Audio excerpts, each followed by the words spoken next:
사람들에게는 굉장히 지원 체계가 잘 갖추어져 있고, 단계별로 제대로 된 지원을 받으려고 노력하면, 못해도 3년에서 5년까지는 정부 지원 자금을 받으면서 우리는 사업을 할 수 있는 그런 환경에 있습니다. 그런데 이렇게 잘 진행되는 그런 환경에 있어서도 스타트업이 되게 많이 망해요.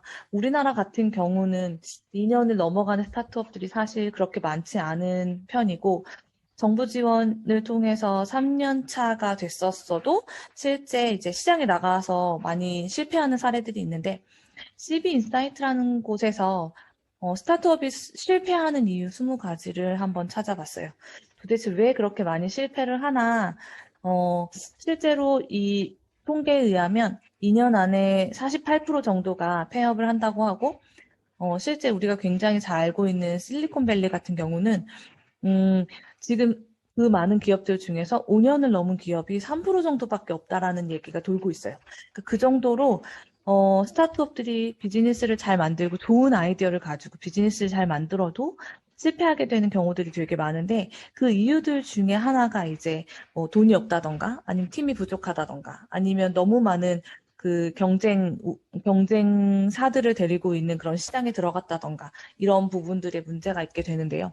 그런 부분들을 대다수 우리는 비즈니스 모델에 대한 부족이다라고 얘기합니다. 근데 실제로 제일 중요한 이유 중에 하나가 이제 시장에 필요가 없다라는 이유가 여기서 밝혀졌죠.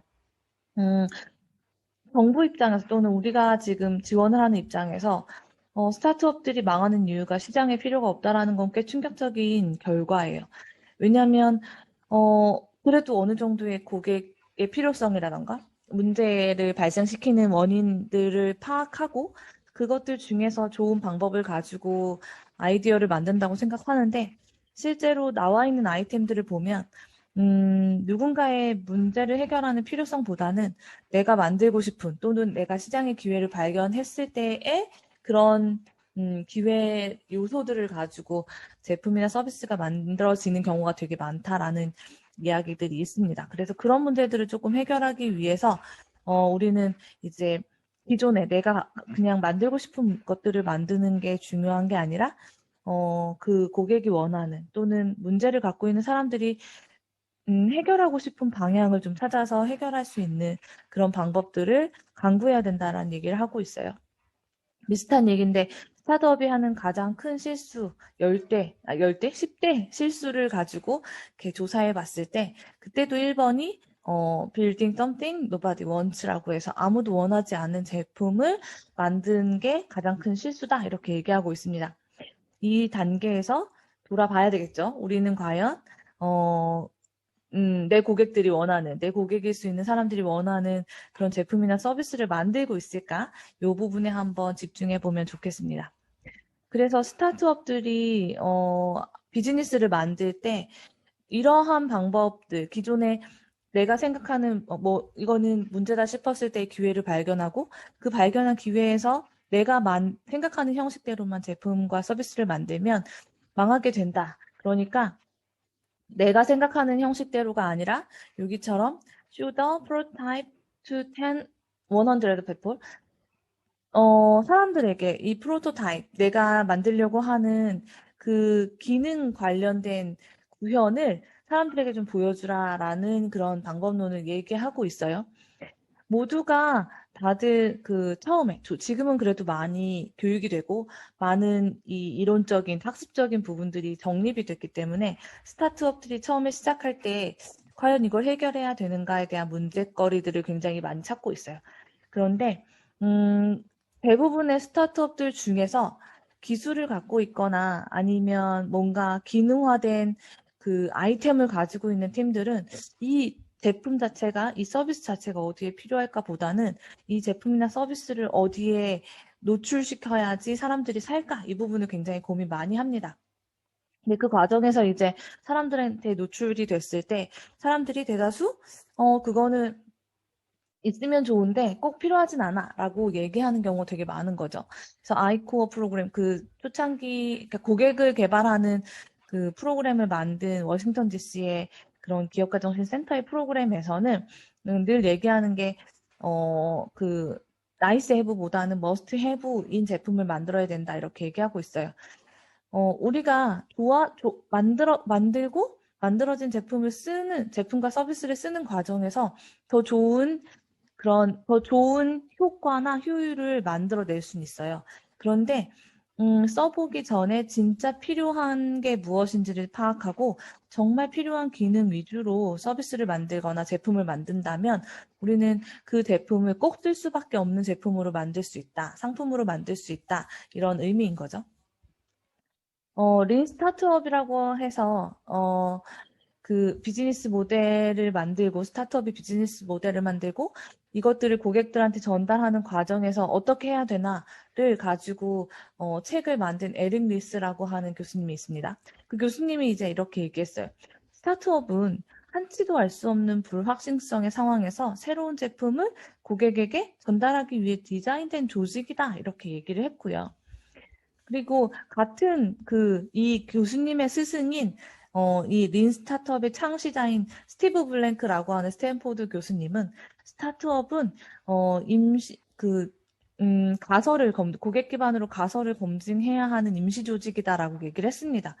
우리가 지금 상태에서 계속적으로 필드에 들어가고 그 필드 안에서 정말 플레이어가 돼가지고 뭐 상품화 시켜서 막 팔고 하는 상황에서도 우리는 계속적으로 뭔가 고객한테 전달할 수 있는 그런 가치에 대한 것들을 디자인해야 되고 그런 것들을 검증해야 되는 미션을 갖고 있으니 그런 부분에 조금 집중하라라는 얘기를 하고 있어요. 왜냐하면 스타트업은 굉장히 갖고 있는 게 없습니다. 제가 뭐 농담 삼아 얘기하지만 스타트업은 돈도 없고 시간도 없고 사람도 없는 게 스타트업이잖아요. 그들이 성공하는 요소들을 좀 살펴봤더니 아이디어가 참신한 경우, 팀과 능력이 있는 경우, 비즈니스 모델이 좋은 경우, 돈을 많이 끌어올 수 있는 경우 다 좋은데 제일 중요한 건 타이밍이라는 거죠. 지금 상태에서 마켓에 들어갈 만한가? 그리고 마켓에 들어갔을 때 적절한 수준의, 적절한 형태의, 적절한 규모의 고객들이 있는가에 따라서 우리의 서비스나 제품은 흥할 수도 있고 망할 수도 있어요. 예를 들어서 2017년도에 이제 4차 산업혁명이라고 하는 것들이 막 물밀듯이 그러니까 기술에 대한 혁명이 물밀듯이 밀려오면서 굉장히 많은 기술들, 굉장히 많은 기술을 적용한 기능들화된 뭐 그런 아이템들이 막 많이 나왔단 말이에요. 여러분들 학생이니까 기억할 수도 있습니다. 뭐 예를 들어서 드론이라고 하는 거. 지금 우리 시대의 드론은 뭐에 쓰이죠? 예전에 처음 드론이 나왔을 때 되게 획기적이었어요. 왜냐하면 이제 드론이 할 수 있는 역할들이 많고, 사람 손이 닿지 않는 부분에 드론이 가서 그 사람 대신의 역할을 할 수 있겠다라고 하는 기대치가 굉장히 컸거든요. 미국에서는 드론을 농약 뿌리는 데 쓰고 있고, 또 초창기에 뭐, 드론 택배라고 하는 것들이 나와서 실제 뭐 오지에 있는 또는 되게 사람이 닿기 어려운 구조에 있는 환경들에서 드론을 많이 사용할 수 있겠다라는 예측을 했단 말이에요. 물론 그 기술이 발전해서 지금 드론들이 여러 가지 뭐 영상 촬영도 하고 있고, 그리고 실제 택배 형태로 운영될 수도 있고요. 그리고 지금은 이제 외부에 미디어 콘텐츠를 만들어내는 그런 역할들도 하고 있습니다. 그래서 우리 평창 올림픽 때 보면 드론을 이용해서 뭔가 이렇게 형상화 시킬 수 있는 그런 작업들이 굉장히 많이 진행이 됐단 말이죠. 근데 그 당시에 실제로 마켓에 들어갈 수 있는 타이밍이 드론 관련된 시장에 대한 분석들이 조금 덜 했었고 그런 부분들이 이제 되게 빠른 변화 시대를 거치면서 사장되는 경우들로 나타나게 된 거죠. 또 하나가 비슷하게 VR 컨텐츠 같은 경우도 VR도 처음에 굉장히 신박했어요. 이렇게 뭔가 계속 이렇게 그러니까, 영상을 다양한 각도에서 볼 수 있고, 실제처럼 이렇게 확인할 수 있는 그런 컨텐츠였단 말이죠. 근데 실제 지금 보면은 그러니까 VR 자체가 그렇게 많은 시장 안에 들어가서 활발하게 사용되지는 못하고 있는 형태로 볼 수 있습니다. 그래서 내가 지금 들어갈 타이밍이 과연 기술적인 부분 또는 기술의 트렌드라던가 시장의 트렌드와 얼만큼 잘 이렇게 매칭되고 있는지에 대한 부분들도 확인을 할 필요가 있어요. 그런 것 때문에 저희가 초반에 시장 규모라던가 시장 트렌드에 대한 검증도 충분하게 했던 겁니다. 지금 내가 생각하는 아이디어가 트렌드와 맞는가? 또는 이 아이디어가 갖고 있는 고객이 굉장히 다양한가? 또는 고객의 깊이가 있는가? 고객의 규모가 되는가? 이런 부분들이 충분하게 고려되고 나서 아이디어가 실제 실현 가능한 구조들을 잡게 되면 그때는 되게 빠르고 탄탄하게 시장에 접근할 수 있을 것 같아요.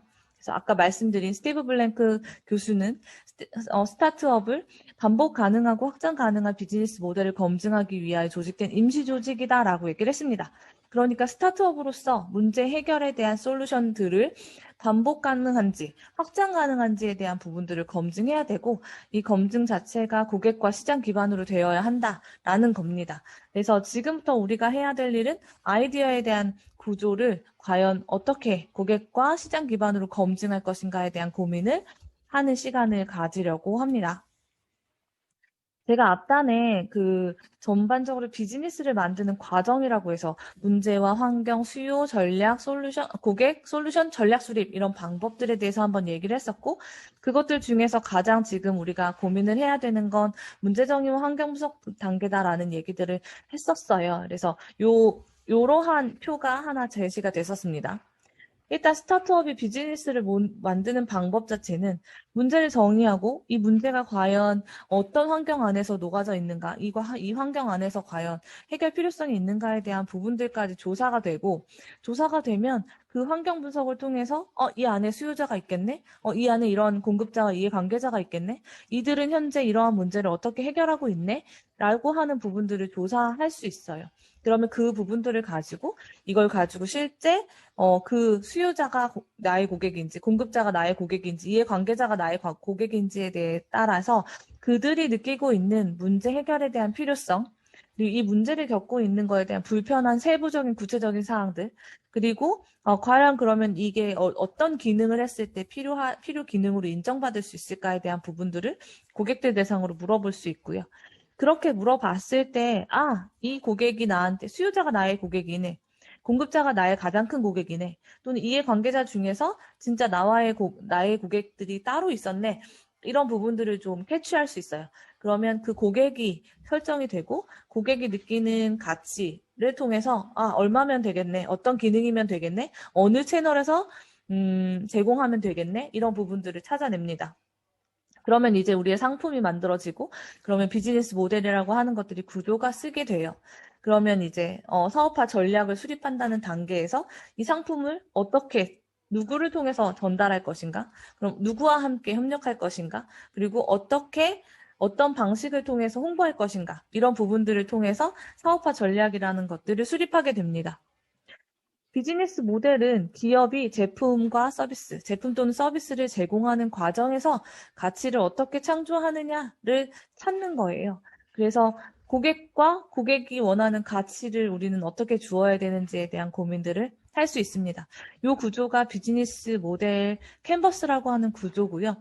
비즈니스 모델 캔버스는 실제 고객 기반으로 우리가 이 고객을 기준해서 사업화 전략을 수립하려면 어떤 요소들을 고민해야 되는가를 찾을 수 있게 만드는 툴킷이에요. 그래서 보통 고객군, 우리가 처음에 설정한 고객군을 정해놓고요. 이 고객에게 전달할 수 있는 가치가 무엇인가? 이 가치를 고객에게 전달하기 위해서 어떤 채널들을 써야 되고 또는 어떤 방법들을 써야 하는지에 대한 전략들을 고민하고 이 전략들을 고민하는 데 있어서 꼭 해야 되는 활동들, 그리고 또 꼭 우리가 확보해야 하는 자원들이 무엇인지, 그리고 함께 할 수 있는 협력 파트너는 누가 있는지에 대한 것들까지 고민이 되면 기본적으로 이 비즈니스를 통해서 어떠한 돈을 벌고 또는 어떠한 돈을 쓰는지에 대한 예측 지점이 나와요.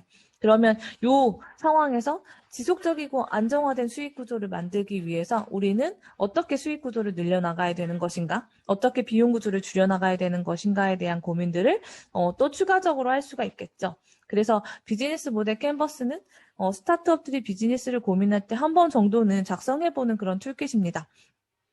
오늘 비즈니스 모델 캔버스에 대한 과제가 하나 나갈 건데요. 그 과제는 제가 요 뒷단에 설명은 하지 않아요. 근데 제가 하는 이야기들, 지금 고객과 고객에게 전달할 수 있는 가치, 그리고 그 가치를 어떤 채널을 통해서 어떠한 관계처들로 제시할 것인가에 대한 내용들을 자료를 함께 줄 테니까 읽어보고 그 내용 토대로 해서 비즈니스 모델 캔버스를 한번 작성해 보시면 좋을 것 같습니다.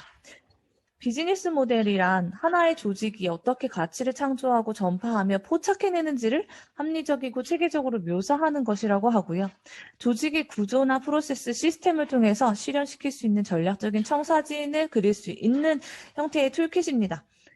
여기 안에 들어와 있는 9개의 빌딩 블록 자체가 비즈니스 4대 핵심 영역인 고객, 주문, 인프라, 사업 타당성 분석으로 포괄적으로 얘기될 수 있어요. 그래서 우리의 비즈니스가 과연 실현 가능성이 있는가 또는 고객 기반으로 타당한 전략들을 살펴보고 있는가에 대한 것들을 검증할 수 있는 툴킷입니다. 간단하게 스타트업의 비즈니스 모델의 유형을 좀 얘기해 볼게요. 요 비즈니스 모델 유형 자체가 이제 여러분들이 만들어낸 아이디어를 가지고 실제 수익화를 뽑아내는 데 있어서 도움이 될 수 있습니다. 자, 첫 번째는 프리미엄 모델인데요. 프리미엄 모델은 제품과 서비스의 기능적 차이가 크게 나지 않는 수준에서 제품 서비스가 제공하는 기능과 가치를 고객이 경험할 수 있도록 하는 모델입니다. 그러니까 무슨 얘기냐면 기본적으로 제품이나 서비스의 기능적 차이는 나지 않아요. 근데 여기에 조금 더 고객이 원하는 가치가 높다. 그러면 그 높은 가치를 제공할 수 있는 기능을 준다는 거죠. 예를 들어서 모두에게는 동일한 형태의 서비스가 구현이 되고요. 여기서 돈을 더 낸 사람들에게 옵셔너블하게 추가적인 부분들을 이렇게 선택할 수 있는 그런 서비스를 얘기합니다. 우리의 고객군들 중에 성향이 나는 조금 더 우월한 제품을 쓰고 싶어. 나는 조금 더 독특하거나 아니면 좋은 서비스를 이용하고 싶어 라고 하는 성향이 캐치가 되면 그러면 이러한 프리미엄 모델을 쓰시면 좋아요. 우리 지금 쓰고 있는 드롭박스나 아니면 구글 드라이브 같은 게 그런 형태인데요. 구글 드라이브 같은 경우 우리 처음에 가입하면 2기가를 무료로 주죠. 근데 여기에서 조금 더 내가 많이 쓰고 싶어 라고 하면 돈을 내면 더 많은 것들을 쓸 수 있게 하는 그런 게 프리미엄 모델이라고 생각하시면 됩니다. 두 번째는 미끼 모델인데요. 되게 재밌는 건데 본체랑 부속품으로 나누어진 제품이나 서비스, 제품이나 제품 거의 상품에서 많이 적용되는 그런 모델인데 그 상품에 대한 부속품을 추가적으로 수익 구조로 발생시키는 겁니다. 가장 우리 지금 입장에서는 가장 쉽게 이해할 수 있는 게 네스프레소 같은 커피예요. 커피 추출기. 그래서 네스프레소는 네스프레소를 사면 그 네스프레소에 맞는 캡슐을 계속 사야 되잖아요. 그래서 대다수의 그 커피 드립 기기가 캡슐 모양이 되게 많이 다르잖아요. 네스프레소는 네스프레소에 맞는 캡슐만 써야 됩니다. 그래서 요즘은 그 기계 하나를 사면 네스프레소 부품을 더 많이, 그러니까 커피 그걸 뭐라 그러죠? 커피 캡슐을 더 많이 사게 되고요. 실제로 네스프레소의 수익 구조는 제품보다 서비스가 3배 정도 더 많은 그런 비율을 차지한다고 해요. 그래서 그런 입장에서 보면 우리의 고객분들이 우리가 지금 하려고 하는 것들이 제품이다 그러면 이 제품에 플러스 알파로 꼬리 붙을 수 있는 그런 부속품들이 있는지 한번 생각해 보는 것도 좋을 것 같습니다. 다음은 4번에 있는 플랫폼 모델 볼까요? 플랫폼 모델은 둘 이상의 종속적인 그룹 간의 교환을 촉진해서 가치를 창출하는 건데, 상호 종속적이니까 서로 원하는 것들을 주고 받을 수 있는 그런 그룹 간의 교환을 촉진해서 그러한 중개에 대한 비용들을 가지고 오는 게 플랫폼 모델입니다. 우리가 많이 쓰고 있는 배달의 민족이나 야놀자, 마리얼 트립, 뭐 유튜브나 넷플릭스 같은 것들이 마찬가지고요. 넷플릭스 같은 경우는 이제 조금 더 가입 모델에 가깝겠지만 넷플릭스 같은 경우도 공급하는 사람들은 따로 있잖아요. 그 공급자가 수요자에게 원하는 컨텐츠를 제공하고 원하는 제품과 서비스를 제공하는 걸 플랫폼 모델이라고 얘기합니다. 그리고 우리가 조금 더 봐야 되는 내용들 위주로 보면 임대나 렌탈, 임대 모델을 볼 수 있어요. 리스나 렌탈을 얘기하는데 우리 보통 정수기 같은 거 사면 정수기를 뭐 매월, 그러니까 얼마씩 내고 몇 년간 쓸 수 있는 그런 렌탈 형태로 살 수가 있잖아요. 그런 것들을 리스나 렌탈 모델이라고 합니다. 그래서 가격대가 되게 높고, 이것들을 조금 더, 가벼운 형태의 비용 지불을 하고 싶은 고객군의 성향들이 있다 그러면 임대 모델을 한번 생각해 보는 것도 좋을 것 같고요.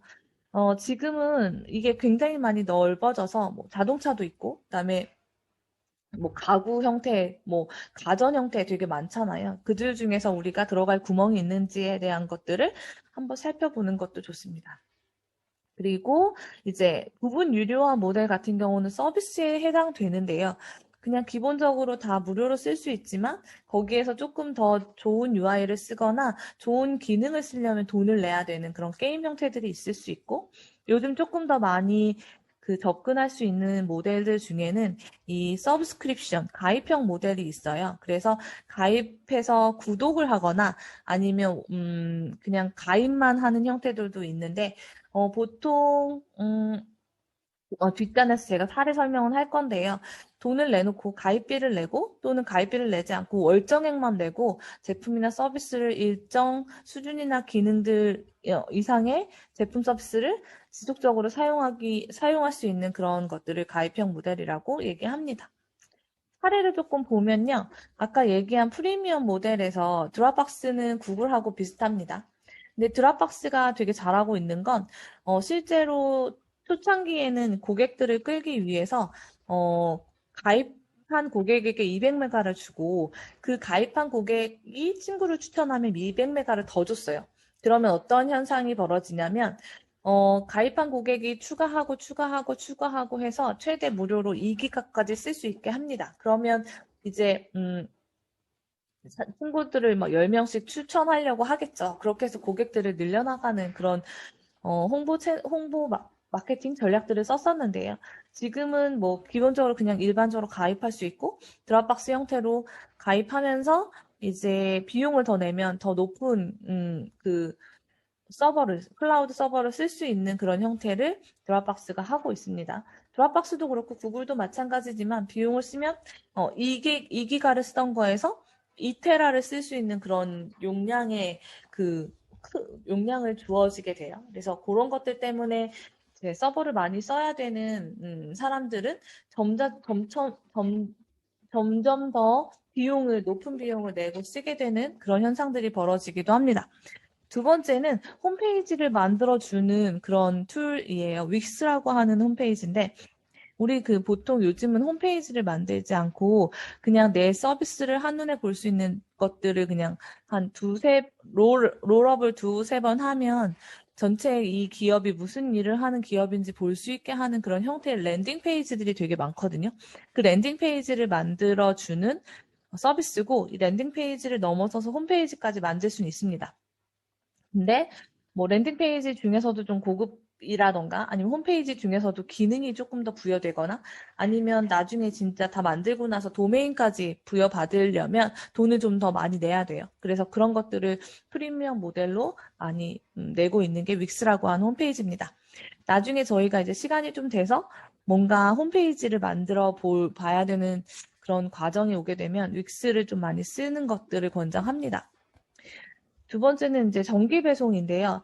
얘는 이제 면도날을 정기 배송해 줍니다. 요즘은 우리나라에도 면도날 정기 배송 이게 와이즐리라고 하는 미국 기업인데요. 우리나라에도 있고요. 그리고 요즘은 여성들 기반으로 뭐 생리대 또는 남자들 셔츠까지 정기 배송하는 그런 형태의 서비스들이 되게 많아요. 그래서 실제로 혼자 사는 가구들 또는 1인 가구들 중에서 뭐 20, 30대 직장인 같은 경우는 되게 많은 생필품을 사러 가는 시간이 별로 없다라는 그런 통계들이 있어요. 그 생필품을 직접 오프라인으로 사러 갈 시간이 없으니까 온라인상에서 이렇게 정기 배송해주는 서비스를 이용하는 거죠. 그래서 이 서비스는 면도기를 사면 면도날을 정기 배송해 주는데 그게 이제 시간이 지나면 지날수록 내가 한 달에 쓰는 양들이 나와요. 그러면 이제 그 같은 날에 나한테 맞추는 제품 수 정도로 해서 보내주고요. 아까 잠깐 얘기한 그 성인, 남성, 셔츠, 정기 배송하는 그런 서비스도 있는데요. 이런 서비스 같은 경우는 뭐 일주일에 내가 3벌이 필요하다, 5벌이 필요하다. 그러면 이 기준을 정해놓으면 아침 7시 출근하기 전에 문 앞에다가 셔츠를 하나 걸어줍니다. 거의 새 거고요. 이걸 가지고 가서 입고 나서 이 세탁 바구니에 넣어놓으면 다음에 세탁해서 다시 가져다 주는 그런 서비스를 하고 있어요. 그러니까 내 셔츠이면서 내가 맡겨놓고 세탁까지 해서 받을 수 있는 그런 형태의 서비스들입니다. 두 번째 정기 구독 같은 경우는 꾸까라고 하는 꽃 정기 배송 서비스인데요. 이 꽃 정기 배송 서비스는 일반 B2C 기업 고객 대상으로 하는 게 아니라 B2B, 그러니까 뭐 생화에 대한 정기적인 관리가 되게 필요한 호텔이나 웨딩몰 이런 데서 정기적으로 구독을 해서 쓰고 있어요. 그래서 꾸까 같은 경우는 B2C보다는 B2B 기반의 비즈니스가 조금 더 많고, 지금은 개인 고객들도 자신의 라이프 스타일에 맞춰서 꽃을 정기 배송 받기 원하는 그런 구독자들이 굉장히 많다고 합니다. 그래서 지금 뭐 한 달에 3만 건 이상 발송이 된다. 뭐 정기 구독자 수가 10만 명이다. 뭐 이런 통계들이 위에 나오죠. 지금은 아마 더 늘어났을 거예요. 그래서 실제로 고객분들 중에서 내가 움직이기 싫으나 저절로 무언가가 되기를 바라는 그런 성향들을 갖고 있는 그런 고객분들의 성향이 조사가 되면 이런 것들도 이용을 해보면 좋을 것 같고요. 다음은 이제 렌탈 모델인데, 실제로 요즘은 공유 경제, 뭐 사회적 경제 이런 얘기들 되게 많이 해요. 우리 같은 경우는 소셜 임팩트를 가지고 가야 되잖아요. 그러면 우리가 해결하려고 하는 소셜 임팩트들 중에서 사회적인 문제들도 접근할 수 있는 여지가 되게 많단 말이죠. 그러면 이런 것들, 소카 같은 경우는 대중교통을 이용하기 되게 어려운 젊은 청년들에게 조금 더 쉽게 이용할 수 있는 차량을 제공하는 건데요. 렌트카하고 조금 다른 건 렌트카는 렌트카를 빌린 곳에 그대로 반납을 해야 되는 그냥 개인 대리점 형태의 비즈니스예요. 소카는 필요한 지역마다 스팟을 두는 거죠. 그래서 이용하는 사람이 다음 이용지까지 이동하는 이동 수단으로 쓰일 수 있게 했습니다. 물론 모바일로 다 이동이 돼서 뭐 중간에 살짝 문제들도 있었지만 대다수 이용을 잘 하고 있고, 스팟들이 거의 대부분 대학가 안에 있어요. 그러면 실제 대학생들 위주로, 청년 위주로 이용이 되게 많이 되고 있다라고 하는 것들을 알 수 있습니다. 그다음에 킥고잉 같은 이런 전동 킥보드에 대한 공유도 굉장히 활발해지고 있죠. 보통 한 지역에 4개에서 5개 정도의 그런 전동 킥보드들이 있는 것 같아요. 전동 킥보드가 가지고 있는 또 다른 사회적인 문제 해결점 또는 개인의 문제들, 이런 문제들에 대한 접근도 충분하게 고민해 볼 수 있습니다. 플랫폼 같은 경우는 수요와 공급을 연결하는 그런 형태의 비즈니스라고 보시면 되고요. 이 경우는 수요자의 진짜 중요한 니즈를 파악하는 게 좋아요. 왜냐하면 수요자가 직접적으로 공급자를 선택해서 그 안에서 매출이 일어나면서 우리의 수익 구조들을 만들어내는 형태가 그러니까 플랫폼 비즈니스의 기본적인 형태입니다. 그러니까 수요자가 무엇을 원하는지를 파악하고 수요자가 원하는 공급자들을 제공하는 게 가장 중요한 그런 목적 중에 하나겠죠. 넷플릭스나 유튜브 같은 형태도 마찬가지입니다. 좋은 공급처가 있어야 원하는 수요자들이 와서 충분하게 활용하고 그 안에서 비용들을 쓸 수 있어요. 그리고 저비용이라고 해서 다른 기존의 제품이나 서비스보다 비용을 확 줄여가지고 제공하고 있는 지네어나 다이소 같은 그런 판매에 대한 제품이나 서비스들도 볼 수 있습니다. 예전 같은 경우는 저비용이라고 하는 게 굉장히 큰 가치 부여, 그러니까 밸류 프로포지션이 비용을 낮춘다라고 하는 부분에 있어서 되게 큰 가치였는데, 사실 지금 우리가 많이 타겟팅하고 있는 밀레니얼 Z 세대 같은 경우는 비용에 대한 이슈보다는 편리성이나 효과성, 가치에 대한 부분, 정말 내가 원하는 것들이 이루어지는가에 대한 부분을 굉장히 많이 포커싱하고 있어요. 그러니까 무조건 비용을 낮추는 것보다 그들이 원하고 있는 가치 부여가 저비용에 있다라고 하는 판단이 된다면 저비용 구조를 가져가 보는 것도 좋습니다. 그래서 스타트업의 비즈니스에 대해서 조금 말씀을 드렸어요. 스타트업들이 이러이러한 비즈니스 구조를 가지고 있다. 그러면 우리도 그러한 비즈니스 구조에 대한 부분들을 고민을 해봐야 되죠. 그래서 비즈니스 모델 캔버스를 이번 주에는 과제로 내줄 건데요. 비즈니스 모델 캔버스에 대해서 조금 제가 더 그러니까 설명을 좀 드려야 할 것 같아요. 자, 잠시만요. 음, 자, 제가 예전에 비즈니스 모델 캔버스에 대한 설명만 했던 걸 한번 같이 볼게요. 원래 비즈니스 모델 캔버스는 이번 주에 그냥 그 강의로만 보여드리고 끝내려고 했는데 혹시라도 좀 고민하시는 분들 계실까 봐 제가 BMC를 음, 어, 대부분 유사한 얘기였고요. BMC에 대한 설명만 따로 한번 드릴게요. 비즈니스 모델 캔버스는 앞에서 얘기하는 것처럼 고객과 고객 기준으로 모든 항목들을 결정하셔야 돼요. 내 고객이 어떤 성향을 갖고 있고 어떠한 뭐 특성을 갖고 있는지에 따라서 그들이 원하는 가치가 굉장히 다르게 됩니다. 그래서 고객이 어떠한 가치를 중요하게 생각하는가에 대해서 어떻게 전달할 거고 어떤 방법을 쓸 건지 이런 내용들을 가지고 수익 구조를 잡고요. 이 비즈니스 모델을 만들기 위해서 이 비즈니스 수익에 대한 구조들을 만들기 위해서 어떻게 활동하고 어떻게 자원을 만들었고 누구와 협력해야 되는지에 따라서 비용의 흐름들이 나오게 됩니다.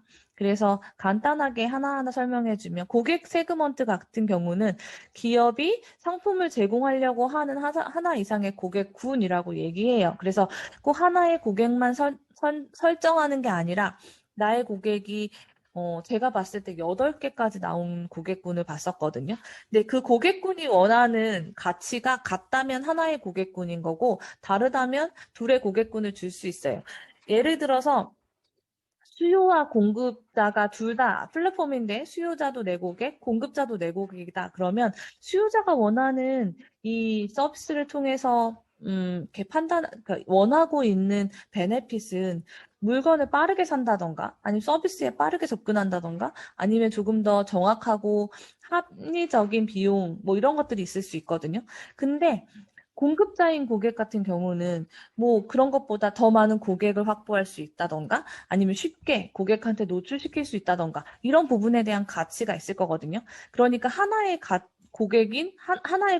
고객군은 분명히 하나의 가치를 가지고 있어요. 내 고객군이 하나인지 둘인지 셋인지에 따라서 내가 구현할 수 있는 가치도 굉장히 많아야 되겠죠.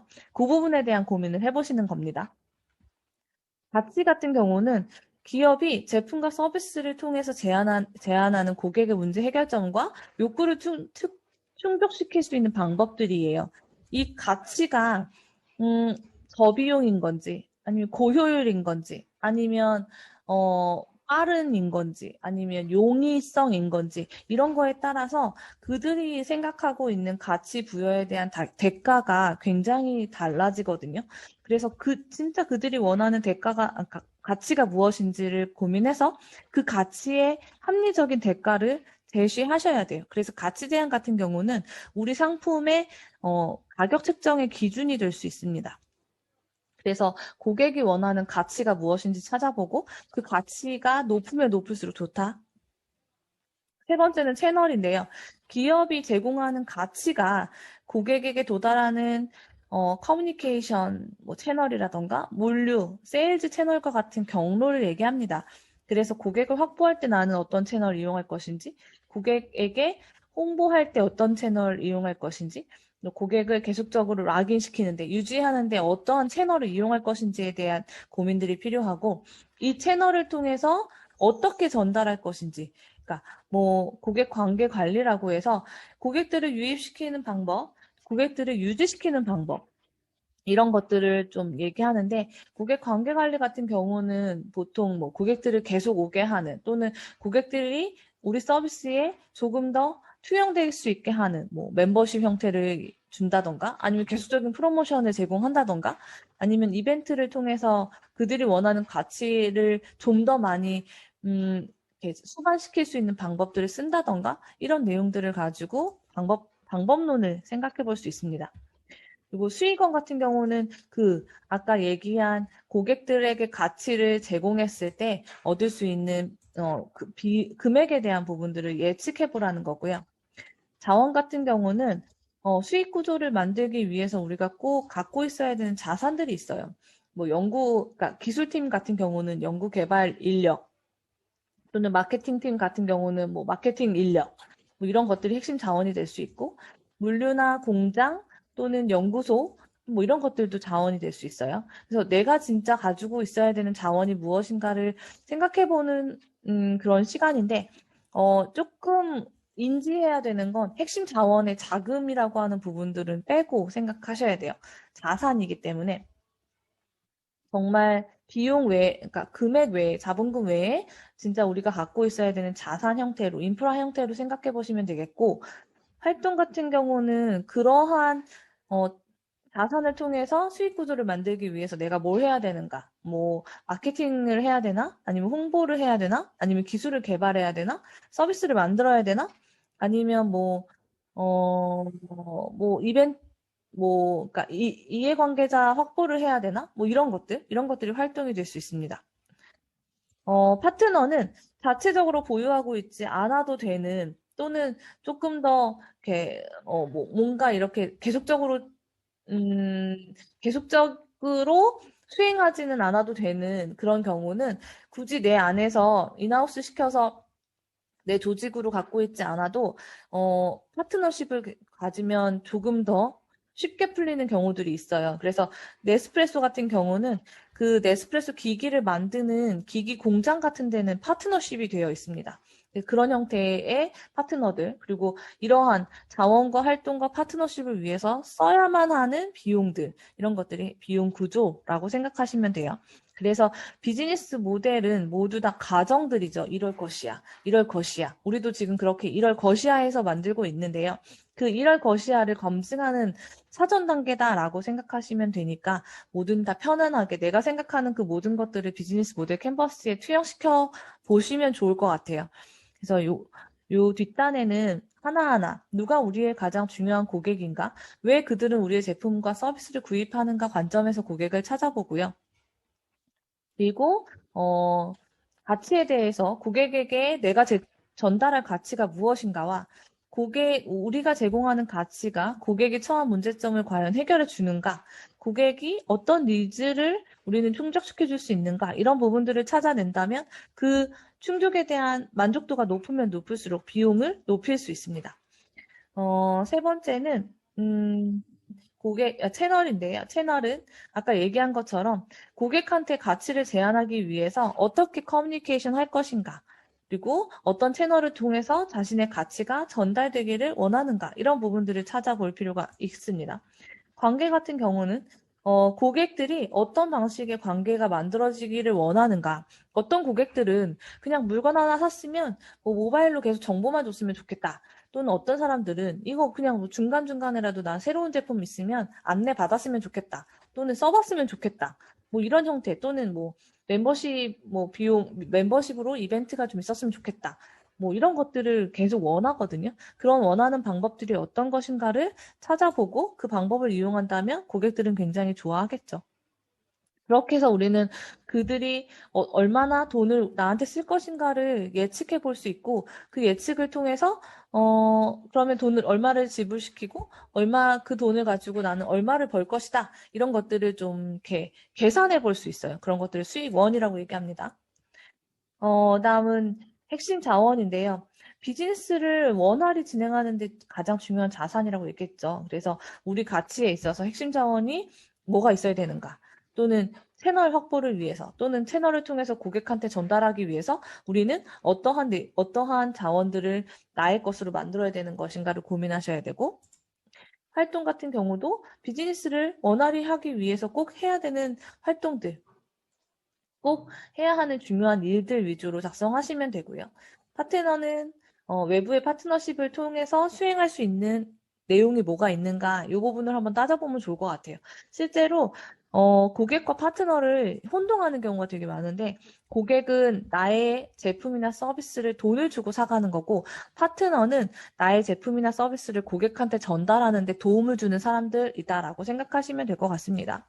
그래서 비용 구조까지 나오면 되는데 실제로 이번 과제에서는 요 툴킷 내드릴게요. 요 툴킷에다가 고객이 누군지, 가치가 무엇인지, 채널은 무엇이고 관계는 어떻게 형성할 것인지, 그리고 이런 것들을 위해서 핵심 활동과 자원은 내가 무엇으로 할 거고 파트너는 누구와 맺을 것인지를 가지고 7가지 작성하는 걸로 한번 해보겠습니다. 7가지를 작성하고 나면 실제로 내 비즈니스에 있어서 구멍들이 보이게 될 수 있어요. 그런 구멍을 찾는 과정이다라고 생각하시면 됩니다.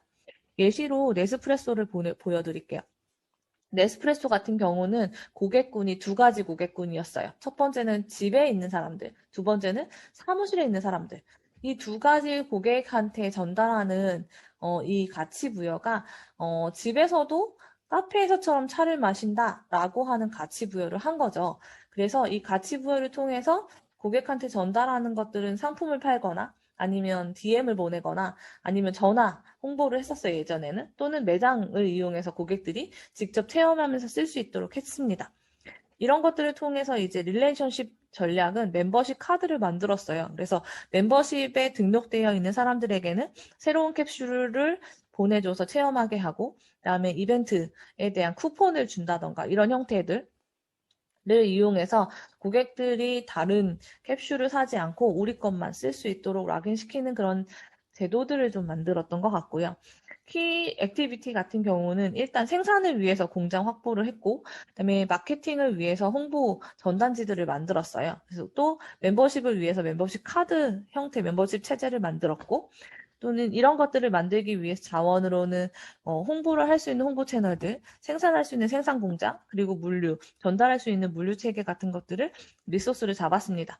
그러니까 얘기한 것처럼 파트너는 제품을 생산하는 공장은 파트너십을 뒀어요. 그래서 굳이 내가 제품 생산을 위해서 공장을 구축하거나 하지 않아도 되는 형태입니다.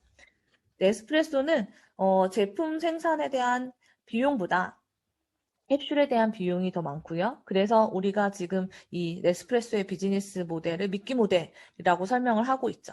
실제로 처음에 만들어진 비즈니스 모델보다 지금은 더 많은 정기 구독에 대한 부분들, 그리고 B2B에도 지금 자판기 형태로 네스프레소가 굉장히 많이 들어가고 있거든요. 그러한 형태로 발전을 되게 많이 했어요.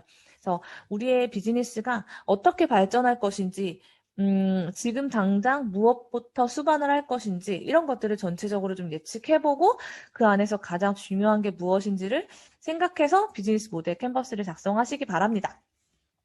네, 비즈니스 모델 캔버스 작성하는 건 어렵지 않으실 것 같고 만약에 작성하다가 문제가 있거나 궁금한 게 있으면 언제든지 저한테 얘기를 해주시면 좋겠습니다. 네, 과제는 제가 계속적으로 들었던 아이디어들이고 그 아이디어들에서 지금 자료조사나 시장조사에 대한 부분들 중에서 아쉬운 점 위주로 피드백을 드리도록 할게요. 그럼 그 피드백을 보시고 조금 더 수정 보완된 형태의 아이디어를 가지고 비즈니스 모델 캔버스를 작성하시면 될 것 같습니다. 네. 비즈니스 모델을 만드는 과정부터가 이제 진짜 고통의 시간이에요. 그래서 지금까지는 상상으로 다 됐지만 지금부터는 상상으로 어렵다. 상상 말고 진짜 실현 가능한 형태의 비즈니스를 만들기 위해서 많이 조사하고 많이 고민하시고 많이 알아보시면 될 것 같습니다. 저도 충분하게 피드백 드릴 수 있는 거 피드백 드릴게요. 네. 오늘따라 이상하게 강의가 술술술술 잘 됐던 것 같아요. 네, 그러면 다들 과제하는 걸로 고생하시고 다음 주에 또 뵙도록 하겠습니다. 네, 수고 많으셨습니다.